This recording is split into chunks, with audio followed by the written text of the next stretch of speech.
शहर आई देहाती बहू। मीना गांव में पली बड़ी लड़की थी। वो शहर के रहन सहन और तौर तरीकों से काफी अनजान थी।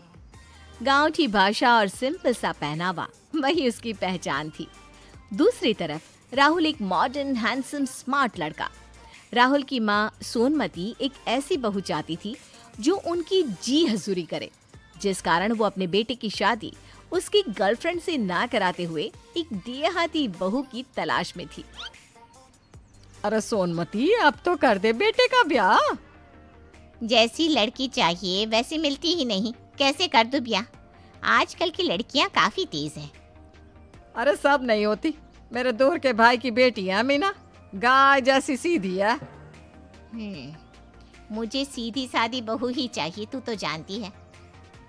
और इतने अमीर हैं हम, बहू को तो बहुत अच्छे से रखेंगे। भाग्या को भी सोनमती की बात ठीक लगती है, जिस कारण वो मीना के पिता से बात करके दोनों परिवार की पहचान करा देती है और कुछ ही दिनों में राहुल और मीना की शादी हो जाती है। पाए लागू सासू माँ। जीती रहो और सासू माँ नहीं मॉम बोला करो, ठीक है? मैम जी, हम तो अपनी स्कूल के मास्टराइन को बोला करते थे मैम। मैम नहीं, इट्स मॉम, यानी कि मम्मी, मॉम। लेकिन मोम तो कैंडल बा को कहते हैं ना, जो लुपुर लुपुर जलती है। बहू, तू मुझको सासू माँ ही बोल, चलेगा? बहुत थैंक यू जी अम्मा। हाँ, तुमने पढ़ाई नहीं की? हमरे बाबूजी ने पढ़ाई नहीं करवाई। अरे खाने को दाना ना था, पढ़ाई कहाँ से करवाते? फिर भी हमने ना 12वीं तक पढ़ाई की है। हाँ, मतलब 12th तक? और नहीं, 1 2 3 ऐसे ना 12वीं तक। एक दिन हम पढ़ने के लिए गए ना, तो मास्टर जी ने हमका 12 तक की गिनती सिखाई। अरे तभी अम्मा डंडा लेकर आ गई और कहा कि जाके बकरियां हाँक लो, पढ़ाई लिखाई से क्या होगा। इसलिए हम पढ़ ही नहीं पाए। सारा बचपन बकरी हाँकने में ही गया? अरे नहीं नहीं जी, भेड़, बकरी, गाय, भैंस सब हाँकना आता है हमें। हाँ, हम तो अपने इन्हीं हाथों से गोबर भी उठाते हैं। देखो, सूंघो ना, अभी भी गोबर से हाथ महक रहे होंगे। हाँ, छी छी छी छी, हाथ हटाओ, हाथ हटाओ। पता नहीं किस बैल बुद्धि से माँ ने ब्याह करा दिया। मीना, आज तुम सो जाओ, कल बात करते हैं, बहुत रात हो गई है।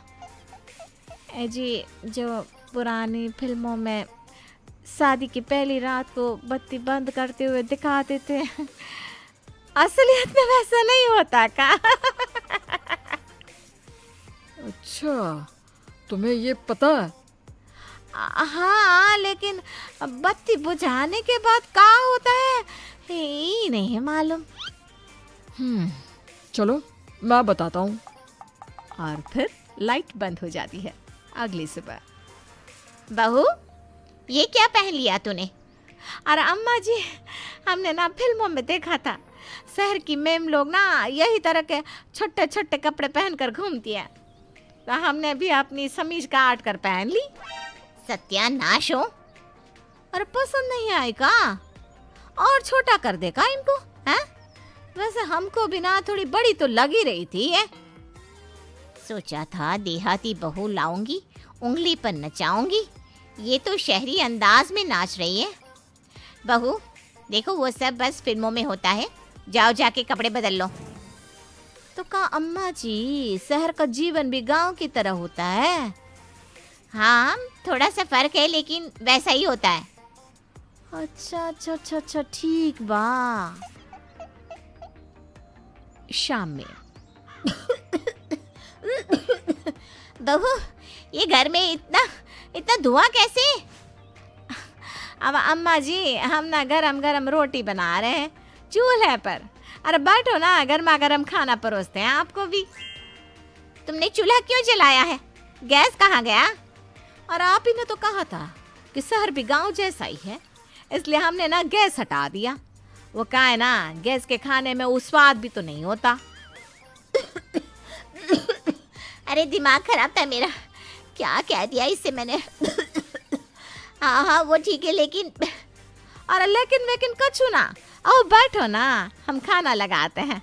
ये लो पीढ़ा, बैठिए ना। डाइनिंग टेबल है ना, फिर ये क्यों? अरे अम्मा जी, वो तो हमने बाहर रखवा दिया। ऊंचे पर बैठकर खाने से ना खाना रीढ़ की हड्डियों में घुस जाता है, इसीलिए तो ये शहरी लोग हड्डी रह जाते हैं। हाँ, अब आपको ही देख लो, सूख कर लकड़ियां हो गई आप। लोग तो यही कहेंगे ना कि बहू खाना नहीं देती होगी। बहू, अरे कच्छू ना बोलो, कच्छू ना बोलो, लो अब खाना खाओ। इस तरह सोनमती जी कुछ बोलने जाती तो मीना उन्हें टोक देती और बोलने का एक मौका भी नहीं देती। अगले दिन मीना पूरे घर में रस्सी लगाकर उन पे कपड़े डाल देती है। बहू ये क्या किया? घर को धोबी घाट क्यों बना कर रखा है? और अम्मा जी, घर के बाहर तो कपड़े सुखाने की जगह ही नहीं है, इसीलिए। बहू कपड़े वॉशिंग मशीन में ही सूख जाते हैं। अच्छा का, और उसमें कूलर लगा होता है का? अभी कुछ बोली तो फिर से सवाल करने लगेगी। हाँ कुछ ऐसा ही है। फिर सास वहां से चली जाती है। अगले दिन सास पूरे घर में बहू को ढूंढती है, लेकिन वो उसे कहीं दिखाई नहीं देती। बहू, ए बहू कहाँ चली गई तू? बहू। अरे जी अम्मा जी, हम तो यहीं घर में ही हैं। कहाँ हो? जल्दी से बाहर आओ। हम तो यहीं हैं कूलर में, बड़ी ठंडी हवा आ रही है यहाँ। आप भी आ जाओ ना अम्मा जी। कूलर तो खराब है, तो फिर ये कहाँ है? तभी सोनमती को कुछ याद आता है और वो वॉशिंग मशीन में जाके चेक करती है। बहू, हाँ अम्मा जी, हम यही हैं। हाँ, बाहर आ, कल मुही कहीं की। बहू बाहर आती है। वॉशिंग मशीन में क्या कर रही थी? और अम्मा जी, आप ही तो बोले कि उसमें कूलर लगा हुआ है। हमें ना घर में बहुत गर्मी लग रही थी, इसलिए वॉशिंग मशीन में घुस गए। अरे बहुत ही ठंडा ठंडा था, बड़ा मजा आया। हाँ, गंवार तो गंवार ही रहेगी। और अब इनको क्या हो गया? बहू, आज बाहर से सामान तू लेते आना। वो क्या है ना, आज मेरा मन नहीं है। कार पार्किंग से निकाल कर तू ही चली जा। फिर मीना मार्केट के लिए तैयार होके बाहर आती है। कार तो है, लेकिन बैल तो यहाँ है नहीं, ये चलेगी कैसे? फिर मीना एक बैल लाकर कार के आगे बांध देती है और कार के ऊपर बैठ जाती है। हुर हुर, चल चल चल, हुर हुर। इस तरह मीना बैल हाँकते हुए कार से बाजार जाती है और उसी तरह वापस आती है। तभी रास्ते में सभी मीना को देखकर उसका बहुत मजाक उड़ाते हैं। बहू ये क्या है? माँ जी, आपने गाड़ी तो दे दी, लेकिन ड्राइवर तो था नहीं, इसलिए हमने ना बैल को ही ड्राइवर बना दिया। देखा आपकी बहू का दिमाग। गोबर है गोबर। इस तरह बहू आए दिन कोई ना कोई बवाल खड़ा करती, कोई काम ढंग से नहीं करती, जिस कारण सोनमती बहुत ही ज्यादा परेशान हो चुकी थी। सोचा था कि देहाती बहू लाऊंगी, इशारों पर नचाऊंगी, यहाँ तो सब उल्टा ही हो रहा है। तभी राहुल घर आता है। आप आ गए जी, ये लो ठंडा ठंडा पानी पियो। मीना, ये मेरे मोबाइल पर काफी धब्बे आ गए हैं, जरा इसे साफ कर देना। और हमारी मीना जी मोबाइल पानी के ग्लास में डालकर बाहर निकालती है और उसे पोछे से साफ करने लगती है। अरे गवार औरत, ये क्या किया? मेरा इतना महंगा मोबाइल खराब कर दिया। मैं तंग आ गया हूँ तुझसे। न जाने माँ आपने किस गवार से मेरी शादी करा दी है। तंग तो मैं भी आ गई हूँ बेटा, तू तो सारा दिन ऑफिस में रहता है, मेरा क्या होता होगा वो सोच। कभी घर को धोबी घाट बना देती है तो कभी वॉशिंग मशीन में ही घुस जाती है। किचन में चूल्हा जलाकर पूरा किचन कालिक से काला कर रखा है।